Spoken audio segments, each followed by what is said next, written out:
Trump's insurrection impeachment lawyer, David Schoen, insisted that Trump opposed that violence, that Trump's words were merely encouraging those armed fans to engage in peaceful and civic action, not storming the Capitol violently. President Trump did not incite the horrific, terrible riots of January 6th. The violence and looting goes against the law and order message he conveyed to every citizen of the United States throughout his presidency, including on January 6th. You knew what the president really meant. He meant that the crowd should demand action from members of Congress and support primary challenges to those who don't do what he considered to be right. Did then President Trump's request boil down to supporting only primary challenges? That is not what those now convicted Trump fans believed. They were chanting the president sent them. It's not what the militias believed. It's not what top Trump aides believed, as they wrote down and admitted plots to overturn the lawful election result, not just support primary candidates in the future. And apparently it is not what Trump believed. After that trial, after that remark was made, Donald Trump went on to vow pardons for the criminal trespassers and violent criminals, a lawless endorsement of their actual crimes on his apparent behalf. He said if he wins again, he would issue those pardons in the future.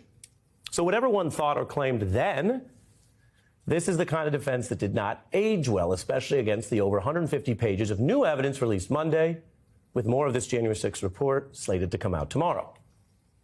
If Trump aides or Trump himself face indictments on this evidence, they'll need a lot more than talk of primary challenges, or that he always supported law and order, as his fans battered police, and then he vowed to pardon them after they did that. Makes you wonder what that insurrection impeachment lawyer would say right now. And we aim to go to the source around here, and we turn now to Trump impeachment defense lawyer David Schoen, a criminal defense and civil rights lawyer, who's represented Trump aide Steve Bannon as well. Welcome, David. Trump was not talking about primary challenges that day. He vows pardons for people who stormed the Capitol.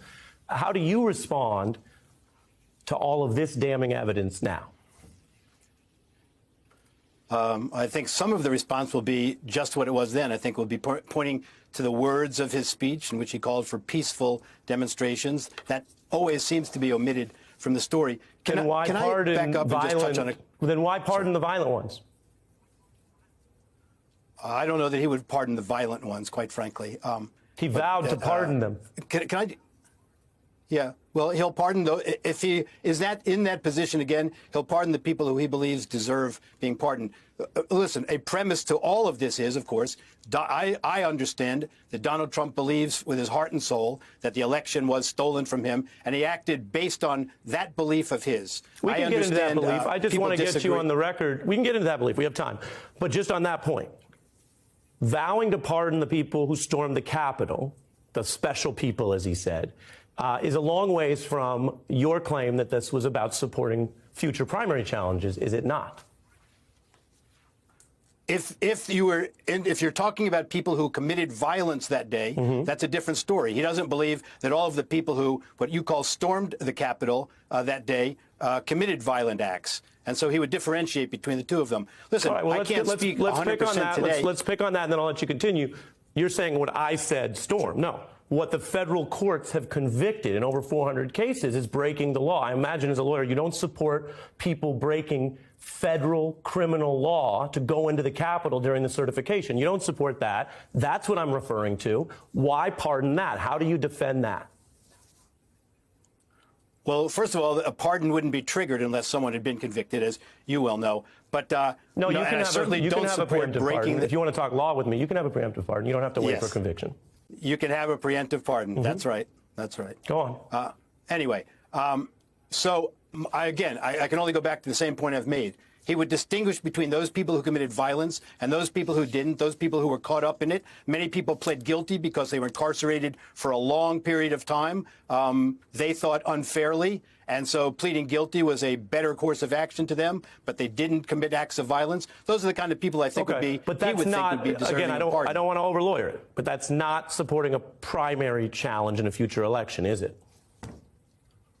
That's not, but saying that he would support a primary challenge in a future election is saying that he supports a primary challenge in a future election. You're taking two different quotes. One, the fact that he would support a pardon doesn't mean that he wouldn't also support the lawful process of a primary challenge.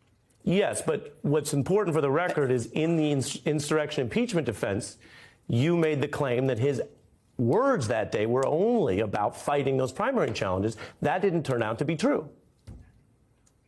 Well, I didn't say they were only about that. What I said is, though, and I stand by this, in his speech, he called for peaceful demonstrations. That can't be, we can't just overlook and pick and choose with the speech. Now, how other people took that also is beyond his control. But I'd like to just back up 1 second, something that's, to me, a broader point on your story tonight. And I know you may object to it, and please, I know you won't hesitate to tell me so. I think that part of what has to be said here is that it's the process that happened here that many people are offended by. If, as I believe, and I know you do, the events of January 6th were significant events in our history, momentous events in our history, then I believe the American people deserved a full and fair investigation by a conflict-free, independent body. Now, you can say Mr. McCarthy screwed up with that also. I might agree with that. But of all people on earth, why choose Chairman Thompson to head up this investigative committee when he filed a lawsuit personally attacking President Trump and saying that he was responsible? I understand that you have issues with the committee. I'd like to make look the at point. the evidence. Well, finish your point, sir. I understand. People are familiar with this point. You don't like the committee's investigation. But we want to talk about the evidence, not whether you want to impugn a bipartisan committee. But go ahead and finish your point, sir. There's nothing bipartisan about this committee, first of all. But secondly, no, what I say is of all of the people who are possible candidates, Chairman Thompson had a lawsuit just before he became chairman specifically about the events of January 6th, specifically accusing President Trump of causing him personal injuries. How on earth can you expect the American public to accept that as a fair chairman of an investigation? David. Raskin and Schiff have written books. I thought you were going to go somewhere more credible. If there is a violent attack, that's not credible. Is there anything about that that's not a fact? If there's a violent attack on Congress, sir, that is led and summoned by the then outgoing loser of the election, then President Trump, then everyone in Congress is going to have a stake in that. And you're suggesting that a co-equal branch should be conflicted out because the Trump fans who battered the police and went into the Congress, and you're trying to play word games about the vow to pardon them, that is a conflict for Congress. I find that not credible. That's the nicest way I can say it. Let me point it's you a to conflict for Chairman Thompson let me point specifically. You to some evidence. It's a chairman for Raskin and Schiff who have written books about. Let me point you to some evidence. I didn't make the point. You perverted the point that I made. No, you said that I said Congress was conflicted. Yes, I spoke about the specific members who were chosen to, and Schiff and Raskin. They've written books about the events. They have a personal interest in hawking those books and ensuring that the committee comes out with You made that point, and you got a factual counterpoint, and people heard it. Let's look at some evidence. January 2nd, Donald Trump was on the phone with Jim Jordan and others, according to this new evidence we have from the committee, and they were planning this march to the Capitol, but they also wanted to keep it secret, so they had the element of surprise. Knowing that now, I assume you didn't know that when you argued the case, but knowing that now, is it incriminating for Donald Trump that he planned to move these people from the ellipse to the Capitol and to do so in a way that would be a surprise to his own government, to his own federal government, to the security services? Why keep that secret? Isn't that damning? I don't necessarily accept the factual premise, but even if it were accurate and that phone call happened and that was the plan, no, I think it's consistent with his call for peaceable demonstrations. Again, why keep it a secret? He believed the election was stolen from him. But you know it was a secret because they didn't announce it. The evidence shows in text, in writing, Trump aides. I mean, you can conflict what you want, but they were writing about how the president wants to do this but wants to keep it a surprise. So why keep it a secret? I don't know the answer to that. I don't consider it to be damning that it was kept a surprise, if it were kept a surprise. Okay. Let me play you Cassie Hutchinson. This made a lot of waves, and it seemed to suggest that, again, Donald Trump was physically clashing with his own aides trying to get to the Capitol. He wanted to get to the Capitol. There's texts that also support the general thrust of this. Take a listen to Cassie Hutchinson's testimony. The president said something to the effect of, "I'm the effing president. Take me up to the Capitol now." The president reached up towards the front of the vehicle to grab at the steering wheel. Mr. Trump then used his free hand to lunge towards Bobby Engel. Was it wrong for the president to try to get to the Capitol, given what he knew about armed supporters and then what was unfolding there?